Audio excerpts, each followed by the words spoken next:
Welcome everyone here to the Smash Sports Show right here on Smash FM here on a Tuesday. And of course, let's head up to our friends up in Sydney, of course, and speak with one of the AFL Sydney champions. And of course, that is St. George. And of course, they won the women's grand final in Division 1. And of course, we've got 5 very special guests joining us right now to tell us a bit about it. Thanks all you for joining us.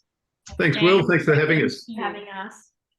No worries. Well, I'll get each of you to introduce yourselves, and for the players, what position you all played on grand final day. Okay, why don't I go first? I'm Andrew. I was the coach of the team. Had the good fortune to coach this lovely group of young ladies. And my name is Scarlett. I was the captain of the team, which was wonderful, and I played in our midfield for the grand final. I'm Maddie. Where did I play? I played in the back line for the second half of the season. Started off in the forwards, but chatting to Winnie halfway through, I ended up in the back line, and it was a great way to end the season. I'm Rachel. I played in the defence line, but halfway through decided to go into the wing just for the final 10 minutes, which was funny. And I'm Tilly. I am our ruckwoman. Tell me about the season and the lead up to the grand final. Yeah, it was a great season. I think we had such a great bunch of girls that all sort of, were dedicated to it, and we all had this shared vision of getting into the grand final. Throughout the season, I think we only lost 3 games, which we learned. But 4 games. Oh, sorry. Gone from it's good if we forget about one of them. Yeah. We only lost the 4 games, which was great, and then ended up minor premiers, which was wonderful, and obviously ended up in the grand final. But it was really interesting this year with the dynamic of the team. We had a lot of new girls, we had a lot of new players, people that hadn't played the sport before, and it just really, really took off, which was wonderful. And it has been an incredible few months with the girls. I've really loved it all. Was there a point in the season, was there a particular game that turned it all around and thought, okay, we've got something special here that we could do something come the business end of the season? So personally, I think maybe 3/4 or just after halfway through the season where we had lost, I think, a game we lost against, I think it was Mac Uni, who we ended up playing in our first prelim final, which qualified us for the grand final. I was out of state, but regardless, all the girls said it was quite, difficult and upsetting to, have lost a game that we knew we could win. And then after that, training efforts picked up. We all, supported one another, and we played them again sometime shortly after, and it was honestly one of the best games we'd ever played. Everyone was just on it. We were supporting one another, and it was just unreal. Afterwards in the change rooms, we were just ecstatic about it, and I went home and I really thought, we've got this in the bag. Like, I really think that we're picking it up, and we were minor premiers, but I was like, I think we can just go all the way through to the grand final and win it. Yeah. It was a real moment of belief for us. Just touching on that point, I feel like, and I'm pretty sure it was that second game we played against Mac Uni, like Rachel said, everything just started to click at training. The running through handballs started to click. All of a sudden, all our targets were being hit. So it's like something just clicked, and we all kind of thought, wait a minute, I think we can give this a real red hot crack, and then we just never looked back.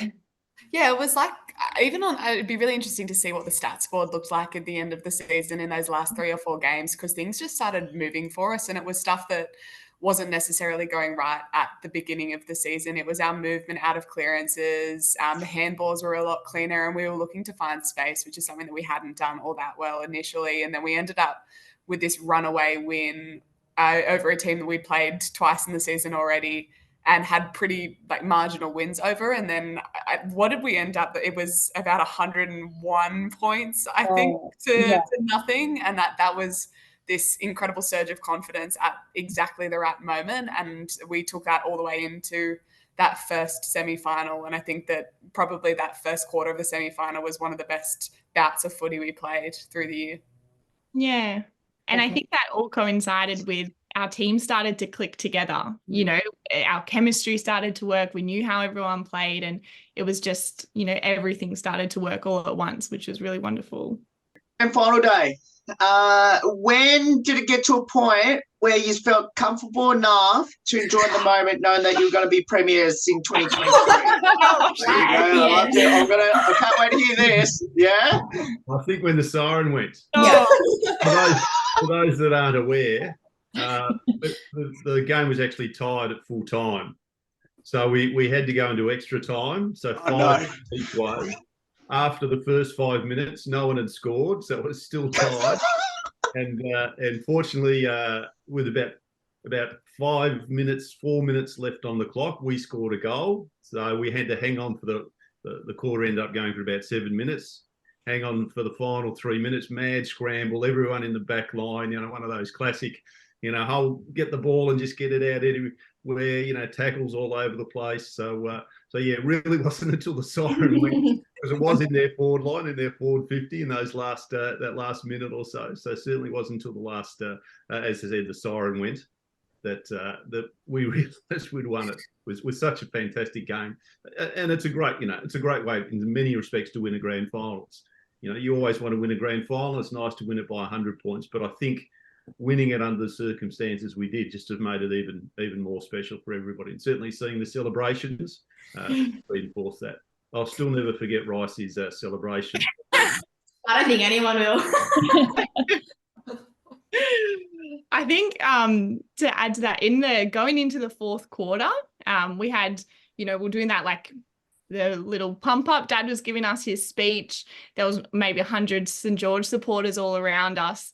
There was the Killers song playing in the background of the stadium. I, you know, had Jack Revolt's spirit hanging over us, and there was just this, like, there was this electricity in the air. And I think, you know, none of us said it, but we all had this idea. We were down, that we're not losing this. Like, it's not cockiness, it's not confidence, but like, there's no way our season ends like this. Like, there was just that shared belief amongst the girls that we're going into this last quarter down, but it just doesn't end like this for us. So, yeah. And for the majority of the game as well, it was either tied or we were down. I think we led for something like 2 or 3 minutes of the game we led, and it was the most important 2 or 3 minutes of our season. But even though we were tied or down, you wouldn't know it. In every single huddle, all the girls were so supportive. You would not know that we were down. We just had such a belief that we were going to win this game. We trusted our process. That didn't matter what the other team was doing, didn't matter about the scoreline. We know that we had it in us to do what we had to do to get ourselves over the line, and we did that. I think we were waiting to create our moment rather than waiting to find it. It was just a lot of things had to go right for this moment to occur, and we'd had so many near misses throughout the game, but I feel like we felt that we were the better team on the day, and there were just opportunities that we hadn't taken, and we just needed, I don't know if it was an individual to step up or a series of or passages to get to this moment, but it happened and we all felt it, and it was just this rise. I was on the bench at the time, and we were all sitting there. I mean, I don't think Winnie sat for the entire game. I don't think he could stop moving, but we're sitting there, and it's just this moment. And I think we felt the crowd come up behind us, and it was just our forward Zoe had a set shot that we believed that this is the moment to win, and it was astonishing. And to feel the community and the crowd get behind us, and we had such a great turnout from the club, and the support that the club were able to put out for the day, a long way away from our home ground, really, I think, made such a big difference to us. To have them behind the goal, you know, arms out, willing it through the centre post was astonishing. I think we all would have probably taken it behind at that point, but for her to stick it through the middle was, it was pretty astonishing. I still, like, I get shaky when I think about it. My heart goes crazy when I know the outcome. Again, who got to hold the cup first? Scarlett and I. So Scarlett's captain, I was coach. So Scarlett's my daughter. We actually, it might sound strange, but we'd spoken about this, 12 months earlier in respect, because Scarlett wanted me to coach when a vacancy came up, and I said I would. And I said, I want you to be captain. And she didn't want to be, even though she's a very good leader.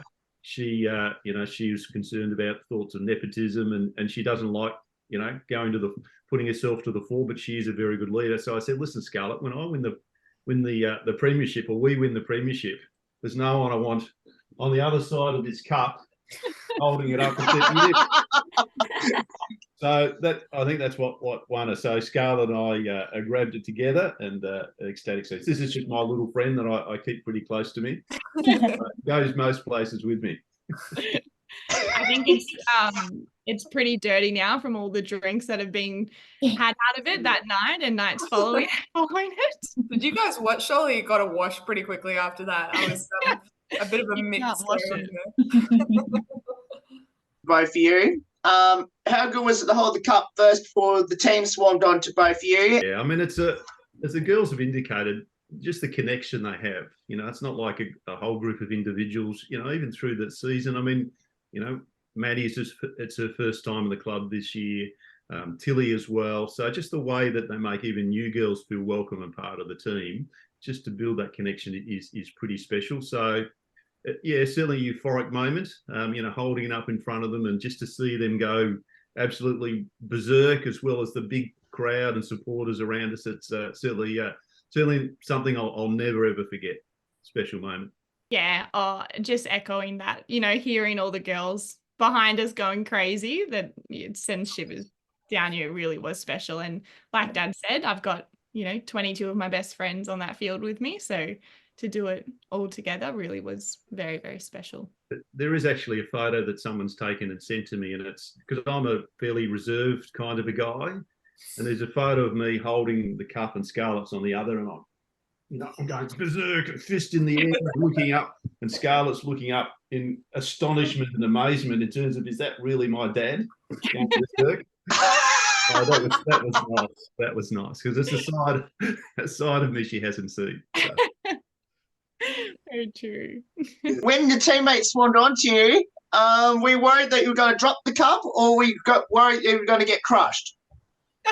No chance we're going to drop the cup. No chance. But the nice thing was, we're able to go out into the middle of the ground, all the players, all the supporters, all the mums and dads get around, and we probably sang the club song 30 times. And yeah, it's been indicated. I think everyone had a good drink out of it as well. So there are a lot of hoarse voices, I think, on Sunday morning. A lot of sore heads and hoarse voices. It was loud. Yeah, I think injuries from the footy game were bad. Injuries from afterwards were probably worse. Oh yeah. I'm really glad. I don't think that they couldn't have had any other games after ours. It was the last game of the day, because I don't think you would have been able to drag Winnie out of that centre circle anytime quickly. That's true. I wasn't going home. I was staying there. I suppose this question: did you get a chance to kiss the cup at any stage? Be honest. Of course. Yes. Of course we did. On the bus, first thing. Around the bus. I think there's still some lipstick on it, I think. Isn't it bad luck to watch the cup? Yes, definitely. Let it go for all night. So, Ricey, how did you celebrate? Drank a little bit, a lot. We all went out. We went to one of our sponsors, Common Clubhouse, for some dinner and drinks. More drinks than dinner, I think. A lot of people took advantage of that. And then, we all continued to go out, just enjoy the night. But we did have it wasn't a late game. I think it was around 3 o'clock, 4-ish. But during the season, we had very early games. So I think it took it out of me. I was in bed earlier than I'd like to admit. But yeah, you can't live it down. It was such a good night. Just the atmosphere, the electricity with everyone. Like the whole entire club was there. There were like at least 100 people, supporting us. And, UTSB versus, nothing in comparison to our supporters. Nothing. Yeah, it was a really, really good night. And I think the celebration started as soon as the siren went. Everyone flooded the field, and it was just such a surreal moment. We're all on the field we're trying to comprehend what's going on. We've just had, 10 plus minutes of overtime. We've kicked the winning goal. And all of a sudden we turn around and we see 100 boys, mums, dads running at us screaming. And I think that's when it set in like, okay, we've won this. It's time to celebrate. And I don't think people stop screaming from then. I still haven't. I definitely will haven't. One of the after a grand final, a bit of a St George tradition is they book a bus, so a party bus, and everyone jumped on the bus, including supporters. A bus that's meant to take 30 probably had about 60 people on it, and they had the music going, and the bus, it's about a 30k drive out to one of our key sponsor, Kogarah Clubhouse, which is a big club. And once again, some of the videos I've seen of people drinking out of the cup, but standing on chairs and singing champions and all that sort of stuff was fabulous. Just to, it was a wonderful season.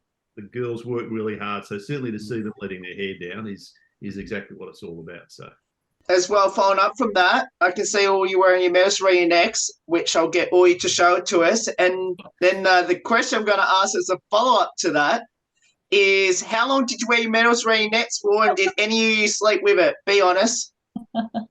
I slept with it. Yeah. I slept with it and it still hasn't come off. Yeah. I have a bruise on my collarbone from it being on there all too long. Yeah, I don't think we've been allowed to. There's been mandates from our captain that there's trouble if you take it off. So I showered in it that night. I don't know about you guys. Yeah. Absolutely. If you come to a club function without your premiership medal, you're in trouble. Something to be proud of. So, absolutely. Yeah. Sometimes I'll come home and I'll see Dad still drinking out of the cup, his morning water. Come on, So that was meant to stay in the family, Scarlett. Come on. Some things we don't say. Public consumption. Of course, did any get a chance to bite on your medal? And if so, is it true gold? Or is it pure gold, I should say? Really heavy. Yeah. I feel like it's too heavy to be real cold. What do you mean, Tilly? Of course it does taste good, though. I'm pretty sure we could all taste it tasting like victory. Yeah. Yeah. Very, very pretty medals. Yeah. Very pretty. Yeah. I must admit, the AFL does do a good job. They are really heavy medals. It's not some cheap, bit of tin. So the AFL Sydney does a good job in terms of, making it special. And the cup is a very heavy cup, I've got to say. Once again, it's not some cheap thing. It's really something that's going to last a long time, or last forever. So, Sydney AFL keep drinking your breakfast juice out of it. Yeah. Come on, Tilly. I did see people using straws to drink out of it on that night, the grand final. So I don't know what was in there, a mixture of drinks, I'm sure, but it's it's a cup. That's what you do with cups. You drink out of it, don't you? True point. Very true point. Did you get a flag as well? Yes, we do. We do. I don't have that with us. The president has that. So what we'll do, because from this game we've been promoted to the top level within Sydney, it's called Premiership, which is one level below AFLW. So at our first home game, the flag will be raised on the flagpole we had at our club room. So he's holding on to it until then and that'll be once again another opportunity to reflect and celebrate on our journey, which has been a fabulous journey. 5 years now since our women's program started. Continuing with the flag theme, did any get a chance to wear as a cape? Be honest. No, the flag actually doesn't get to you straight away. It's printed and produced, so we've only had. So it's not something we get on the day, unfortunately. But it's a good idea. As I'm sure a few will be wearing it around their necks as a cape at some stage. Okay, I might ask that question next year then. When I come to Sydney. Another grand final. That's right. Yeah. Start off with you, Tilly. Now, obviously, this is your first year playing footy, and obviously, we're a premiership in your first year playing footy. Do you think this game is pretty easy now? Oh, mate, it happens every year, surely. I'm expecting this kind of degree of celebration and success in everything I do now, so it's kind of warped things. And I'm not sure, I'm thinking maybe I should have to walk away for a little bit and come back again I don't know if it's a first year success point or what the go is, but yeah, it's set fairly high expectations for the rest of my football career. So it's You're a good luck charm, Tilly. You can't walk away. We want another premiership, okay? This is true. This is true. Okay. Not going anywhere. Too good of a club and community to walk away from at this point. And yeah, it's such a wonderful group of girls, as Scarlett has attested to, that it's enough to want to do it again and again. So no pressure for next year then, Tilly, I'm assuming. None at all. Now, Maddie, this is your first year with the club, but you have played footy before. Any highlights throughout your football journey other than winning the premiership for St. George? Gosh, that probably would have to take the cake up the top.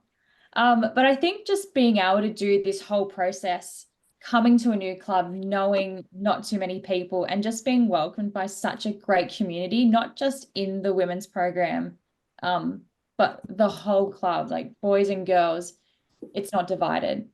We're one club, we're St. George, and we train together and we win together, we lose together, but the main thing is that we're together. So that's probably just been the highlight of my career, just being able to be part of such a good community club, I would say. Rachel, I believe that you live just a punt kick away from your home ground. Am I correct with that? You are bang on. Yeah. I live extremely close to Olds Park. Now, I also believe that you never played finals prior to this year. So what did that mean to you to win, I guess, go all the way and win it in your first year in the finals? It was unreal. I've played footy for a while. I played at Penshurst, which is the feeder club to St. George. So St. George's senior club, Penshurst Panthers is the junior club. Okay. So I've been around for a while. I've trained with St. George for, I think, 3-4 years now, but it was my first finals. It was my first, I think, second proper year playing footy, even though I've been training with them for a while. I've met so many people along the way. I've met, my best friends. I've met this awesome group here. And yeah, I've always wanted to, because before footy, I didn't really have a hobby that I was really, really interested in. I love playing footy. It is, extra convenient that it's down the street. I'm during the footy season, I'm at Olds Park like 4 or 5 days minimum. But it was just unreal. Just, I still think about it all the time, and it just makes me want to go back to footy. Sometimes I question it. I'm like, oh, how am I feeling this year? Am I physically fit for it? How's my workload? Things like that. But it's just, times like this where, I'm like, there's no way I could, ever reconsider such a thing. And it's like, I have to go back, winning the premiership. It's great. It's really great. Yeah. Now, I'm going to combine these two questions for Scarlett and Andrew, because both of you have been part of the women's program since day one, which was 4 years ago. How important has you seen the growth of women's football in St. George? Yeah, I mean, we started obviously with one team and now we're at 3 teams. So I think numbers wise, we've had huge growth. But I also think, the value that the women's program has added to St. George has been huge. Seeing so many people who are either, new to the sport or new to the club or haven't played many team sports before find their place, find their community and, just excel. Like we said, this is Tilly's first year and she's so bloody good at football. Like it is insane. And so being able to see people that are like new to the club or new to footy come and find their place and grow as a player, it really just, there's not really words for that sort of thing. So it's a wonderful program to be a part of. And when I started, Dad sort of tried to convince me as well, you can sign up as a part-time player and we'll just see how you go. And then my first game, and it's now 4 years later and I don't think I've missed a game. So I think that says it all. Andrew? Yeah, no, absolutely. The growth of the program, 2019, as Scarlett said, we had one team. 5 years later, we've got 3 teams. We've progressed from playing, our top team playing in the lowest grade in Sydney AFL. Now we're at the top grade, so certainly club wise, a lot of pride, and and it's just from creating a great environment for the girls to enjoy themselves, to connect, have fun, learn along the way, have some great successes like this. In our first year we won a premiership, but most years we do play finals, which is great, and then to win it again is excellent. So yeah, certainly we're as a club, we're really proud of these young women, all the girls that played in the team, and all the girls that play in all the teams. Actually, all of our 3 women's teams made finals this year, which is great. But it's really just the growth and the atmosphere and seeing how well they got on. But also, to be honest, seeing how they make new players to the club feel welcome. I often see a new player will be walking down the hill onto the ground. We haven't seen them before, we don't know them, and invariably one of the girls, and they'll be standing there, looking a bit sheepish. Who do I talk to? What do I do? And I'll see one of the girls walk up to them and say, "Hi, I'm whoever. Are you new? Come along and meet some people." So the way they make brand new girls to the sport or the team feel welcome is incredibly pleasing. Andrew, you've also coached boys football, especially junior boys. Yep. Coached the boys, and now you coach the senior women's team. Is it easier to coach the senior women's team, especially the way they pick up the game really quickly compared to the junior boys? Certainly that most girls are starting from further back in terms of their knowledge of the game and skill of the game. I do find them a lot more respectful than boys. Boys already think they know it all, whereas the girls really are keen to learn. But it's just, as I said, I think the connection, the friendships between them all is just fabulous to see. I mean, on Saturday night or Friday night, we had a presentation evening. I actually told a story about Rachel that she doesn't know. But from talking about each of the players, I'd say, listen, at the start of the game, I'd be giving my really serious rev-up talk about, how we're going to go out and what we're going to play and that sort of thing. And out of the corner of my eye, I'd catch Ricey, which is her nickname, telling a joke to one of her mates in the team. On one hand, I wish you'd be concentrating on my message. On the other hand, I love it. I just love it in terms of the fun and the friendship. It's just sensational. And I said on the night, I hope she never changes, because she just brings such warmth and laughter and light to the team. And all of them have stories like that in terms of the connection. So I'm very proud of them all. Well, I think we'd answer one of my lighthearted questions already. So we'll get to the lighthearted questions in a moment. But for all 5 of you, what does the sport of football mean to all of you, especially being part of St. George? And what will be your advice to people that should get involved in St. George now that is up in the top tier? Go for it, Mads. Oh, I'd probably say if you're thinking about it, just do it. Just don't even think about it, because the more you think, the more you'll talk yourself out of something. We've shown just by our progression that 4 or 5 years ago, we had 1 team. 5 years later, we have 3 teams. We've been back at preseason now for a couple of weeks, and every single preseason training, I think I've seen someone new, and they keep coming back and keep coming back. And I think that really is just a testament to how positive we are as a playing group. Again, not just as women, but as a men's group as well. So it's lots of fun. What does it mean to me? I've only played for probably I started footy in that weird COVID interrupted season where we played or in Sydney, I think we played a handful of games, maybe 5 or 6 games. So the year before last and this year were my first 2 full years of footy, but I've grown up around footy. Everyone in my family loves it and has played it. So to me, it's just a sense of family, and being at St. George, it really is a great fit for me, because to me, footy is family, and to have a family at St. George, it works perfectly. Just touching on what Maddie said, I think, to me personally, footy has become part of my lifestyle. Given one, it's convenient to me, but your Saturdays are spent playing football. You spend 2 days a week, training with these girls. And when we had that break from our grand final to what now is preseason, I was bored. I was telling my dad, I was like, I don't know what to do now, because, the posts get taken down. You can't just, have fun on the field. And then once pre-season got back, dragging all my friends in, like, you got to do this. Like, it's so fun. People just need to, you know, bite the bullet and just try something new. Like, I've met some of my best friends because they've just turned up and I'm like, hello, you know, welcome, come play footy. And it's just great. It really is. And outside of the season, you know, we all still hang out together, you know, footy or not. We go for drinks, we go for dinner, we catch up all the time, you know, and it's just really fun. People just, you know, word needs to get out that football is really, you know, becomes part of your lifestyle, and it's worth it. And it's really good. And, you know, fitness as well, health and well-being, it really does support that, I reckon, as well. So, yeah. Yep. Well, I will add, they are a very social group. You know, they do organise nights into the city and town, and, you know, barefoot bowls and all that sort of thing. So it's certainly not at our club. It's not just about playing football together and training together. As I said, they're a very social group. They love going out together. So which just further creates those bonds.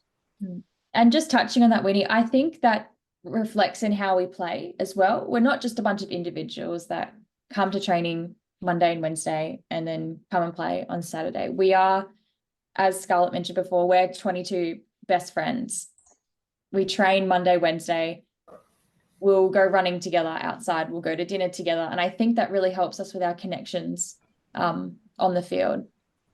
Yeah, I think for me, I've come into footy a little bit older in life, later in life, having played a lot of sports. And I think that's an avenue that is opened up to a lot more women now. Obviously, it's a relatively new competition in Sydney in the history of the game. And I didn't have the opportunity to play footy when I was in school. It wasn't available to me. So to be able to come in now later, it's been a really, really interesting journey. A lot of the girls in the team are younger than me, so it's great to kind of have a bit of vivacity, and they've definitely kind of brought up my game a little bit in terms of actually getting out and staying out after 10 o'clock at night. But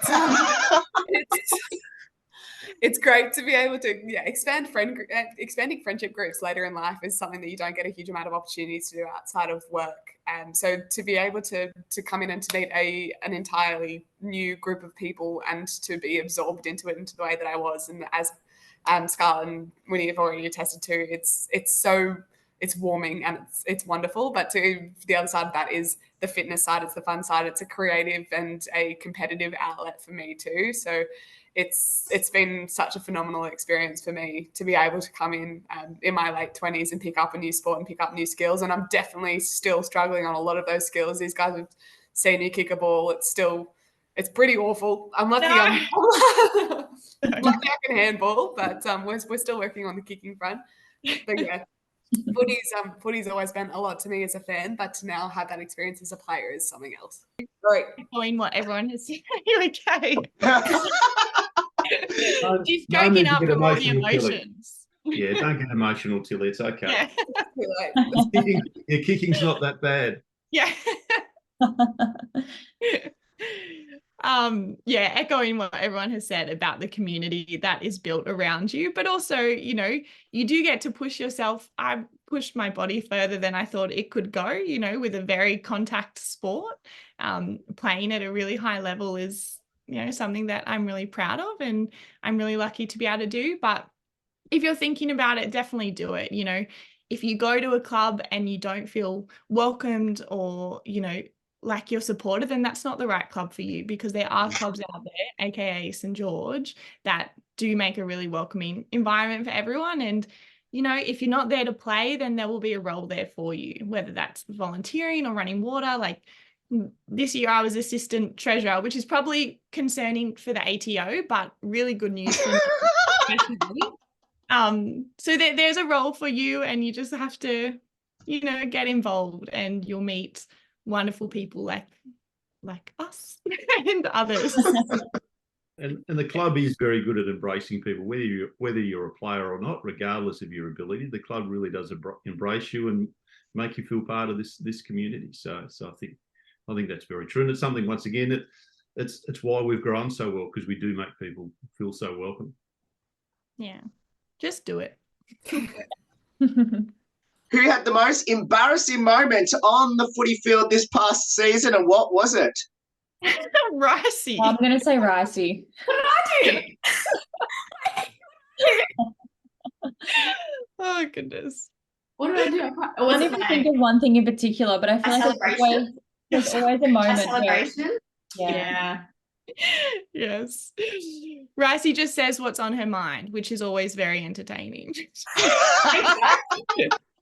But Ricey is also the most courageous footballer ever. Like, she just goes back with the flight, head over the ball, and that makes for some entertainment. That's for sure.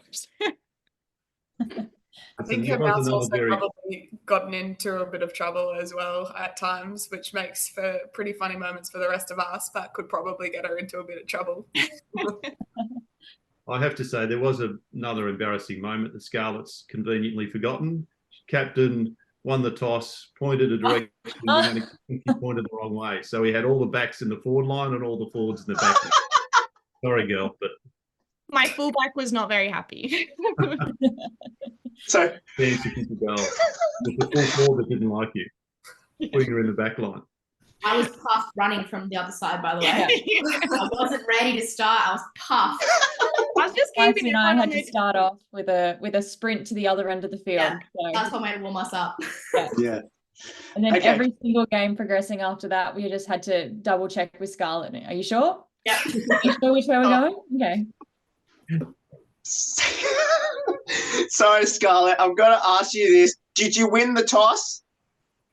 Yeah, I did. I just get frazzled and I get confused. Actually, you lost the toss and they pointed the other way and you told us we're kicking the same way. Yeah. Oh, yes. But it didn't happen again, so... You'd hope not. Learning experience. Learn from it. We learn from our mistakes. Yeah. Who's the comedian, the best singer, and into their TikTok/burial? I think we know the comedian part. Thanks, guys. I'll claim that title. I think I don't know any of us. Definitely so. Sophie would be the TikTok star. Sophie was one of our vice captains, and she ended up winning the James Medal, which was the overall Div 1 best and fairest. I love Sophie. Love Sophie. Grew up with Sophie, but yeah, she's always on TikTok posting. She loves it. You never know what she's gonna do. You never know. Tilly's sister is a singer, so I'm going on you. Tilly has been known to get amongst the karaoke, but we haven't really had too many opportunities this year for karaoke. It's been so footy focused about off season. We could let loose on a karaoke machine. Do either of you, including the coach, have any pre-game superstition or ritual? I'm a very superstitious person, and it's really bad, but I have to put right sock on, left sock on, right shoe, right lace, left lace. I have to wear the same pair of socks, wash them obviously, but I have to wear the same pair of socks until I play a bad game, and then it's the socks' fault. It's not my fault, and then I have to change it. But I find that every game I've played where I haven't played my best, it's because I put my left shoe on first, and that's what I'm putting it down to. So I'm very superstitious. Very nice. We appreciate you putting them on correctly for the group. I'm usually running too late to things to have any superstitions. It's usually the last person through the door and it's get your crap on straight away. You're running 20 minutes late. What are you doing? Maybe that is a tradition in itself. Yeah, there we go. Yeah. I always have to eat a banana, and so does Scarlett, because Scarlett opens her banana just before the last huddle and offers it her other half.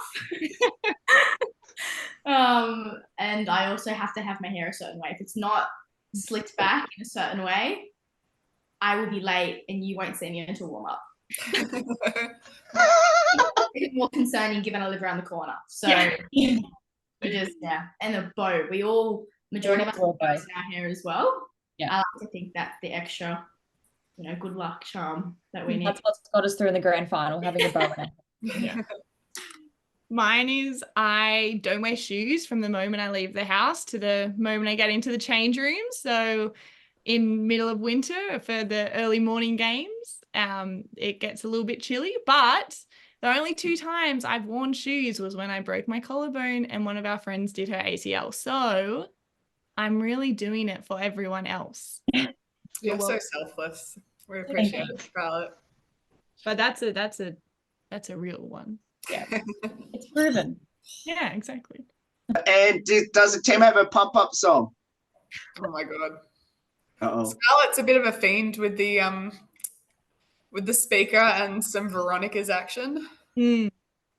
I'd say Veronica's. Yeah, I think that's Fortunately.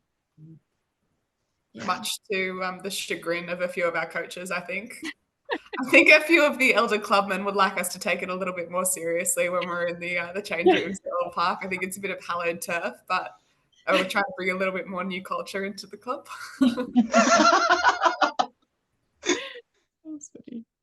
Especially for the players, what have all four of you learnt from each other on and off the field? Other than party till very late at night. I think I've been really, really lucky to be able to learn the fundamentals of this sport from such a gifted group of girls, but also a generous group of girls who have been so good with their time. If it means, coming down on bye days or outside of our usual training schedule, because I have a pretty chaotic work schedule, these guys have been really, really giving me a lot of patience in teaching me how to properly drop a ball and where I should be kicking it. And that's just been so detrimental to my actually coming back and falling in love with the sport. So that's been pretty important to me. Yeah, I would say probably both Ricey and Scarlett and yourself, Tilly, but just how hard you both go at the ball. And I remember one of my first training sessions, I was only new, I was still trying to figure out where everyone was. And Winnie actually said to me, he said, watch Scarlett and Ricey and you'll be fine. Oh, So kind. All I've done, and we're in a grand final, so. that's very sweet. I think mine just seeing the chemistry of the girls and the impact that has made on our success and the importance of getting on off the field and learning how everyone plays and works. And yeah, that it's just been reiterated to me how important connection is to success. I think just the way that we all support one another, everyone has bad games and, a lot of people, a lot of us, like me, I would beat myself up, I missed this kick, I missed that catch. And all of the girls, would feel that way, like fight themselves. But just the way we just lift each other up, we're always supported on and off the field. And we celebrate the successes in and out of footy as well. People were graduating from uni, people, had engagements, and we just, collectively, celebrated with them, on and off the field. And it just, reiterates how, a collective, just.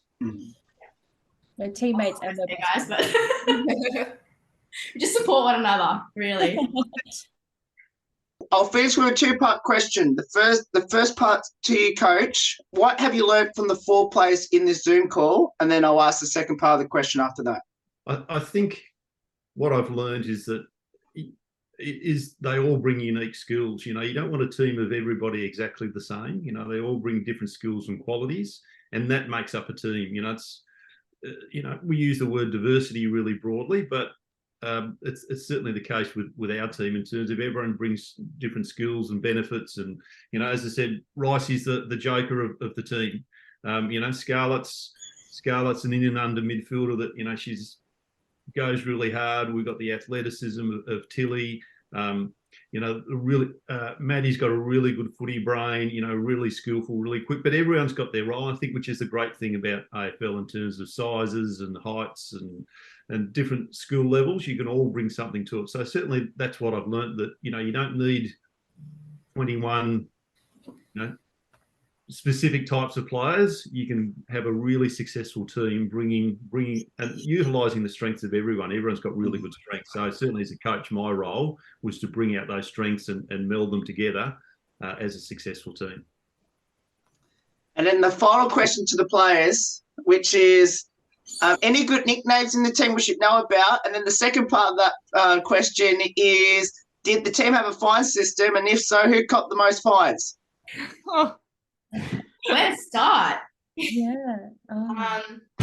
We have AFL, which is Emily Waller.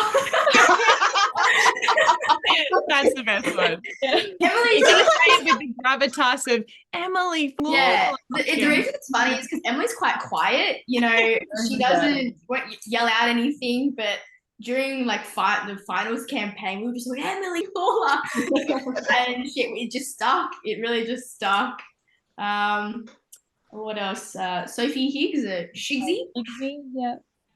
Fine. Yeah, a lot of last names. The Ross dog, yeah. Ross dog. Oh gosh, there's some terrible ones. Not suitable for Zoom calls. That is true.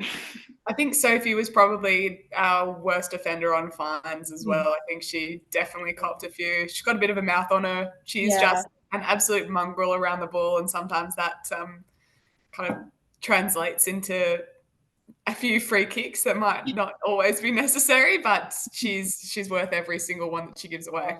Yeah, that and more. Yeah. Yes. We raised lots of money through fines, I think, this year. Yes. Thanks, Sophie. Yeah. Which all goes towards Silly Saturday, so another social occasion for the whole club, actually, guys and girls together, which is great to see. All five of you, thank you so much for giving up a lot of your time tonight to join us. So we were going a bit over time, but it is an awesome story. Congratulations on winning the Premiership, well deserved. Can't wait to see you play in Premier Division next year, and I'll make sure I'll be up in Sydney for your first game of the season, and let's hope it all goes well, and hopefully you can challenge the best of the best up there, and especially hopefully you can beat East Coast Eagles, who won it again this year, and hopefully challenge them for a Premiership in 2024. That's our goal. Thanks, Will. Appreciate your time. Thank you so much. Thanks, Will.